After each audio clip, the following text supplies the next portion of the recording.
Hello everyone, आज हम पढ़ेंगे class 10th chapter 5th AP का एक्सरसाइज 5.1 का क्वेश्चन नंबर 3। चलिए स्टार्ट करते हैं। For the following APs right the first term and common difference. यहाँ पे हमें टोटल 4 पार्ट्स गिवन है। हमें क्या करना है कि एपी में ये गिवन एपीज में हमें इनकी फर्स्ट टर्म और इसके कॉमन डिफरेंस को लिखना है। तो फर्स्ट टर्म यानी ए वन लिखने के लिए हमें क्या करना है, ए1 जो है हमारा, इसका जो पहला नंबर है वो ए1 होगा, दूसरा ए2 एंड सो ऑन। तो ए1 इसका 3 हो जाएगा। और कॉमन डिफरेंस निकालने के लिए आप कोई भी कंटिन्यूस टर्म को माइनस कर दीजिए, कोई भी दो। जैसे चाहे तो मैं इन दोनों को कर सकती हूँ। तो डी निकालने के लिए ए2 माइनस ए1 करना पड़ेगा। तो ए2 कितना है यहाँ पे 1 और ए1 कितना है 3। तो डी की वैल्यू जो है वो -2 आ गई। So common difference is -2 and first term is 3। ये हमारा इसका फर्स्ट पार्ट कंप्लीट होता है। अब इसी तरह से इसका सेकंड पार्ट करते हैं। तो ए1 जो है वो हो जाएगा -5 और डी निकालने के लिए ए2 माइनस ए1। तो डी की वैल्यू निकालने के लिए इस टर्म को इससे माइनस सब्ट्रैक्ट करना है। तो -1 माइनस ऑफ -5, तो D is equal to -1 plus 5।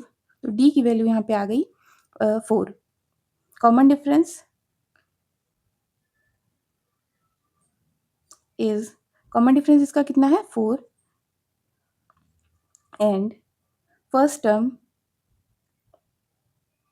Is -5। अब इसके नेक्स्ट पार्ट में चलते हैं, जो कि इसका थर्ड पार्ट है 1/3। तो ए1 जो है ये 1/3 हो जाएगा। और डी निकालने के लिए आपको दो टर्म को सब्ट्रैक्ट करना होगा, यानी ए2 माइनस ए1 करना होगा। तो डी इज इक्वल टू कितना हो जाएगा 5/3 माइनस 1/3। डिनोमिनेटर सेम है, इसका एलसीएम लीजिए। D is equal to 5 minus 1 जो किया जाएगा 4/3। तो डी की वैल्यू यहाँ पे 4/3 आ गई। सो कॉमन डिफरेंस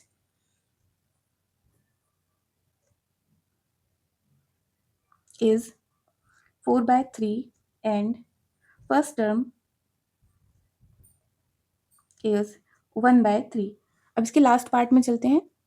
इसका a1 है 0.6 और d निकालने के लिए a2 माइनस a1 करना पड़ेगा। या तो आप a3 माइनस a2 कर सकते हैं या a4 माइनस a3 कर सकते हैं।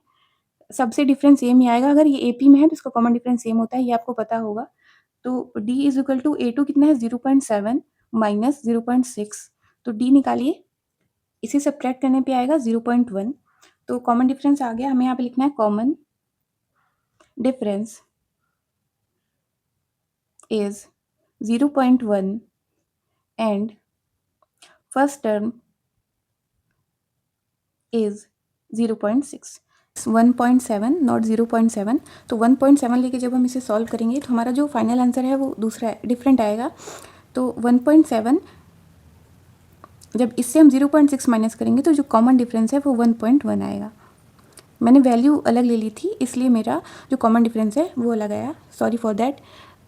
इसी तरह से क्वेश्चन थर्ड हमारा कंप्लीट होता है। Hope you like it. और अगर आपको कोई भी डाउट हो आप कमेंट सेक्शन में पूछ सकते हैं। Thanks for watching.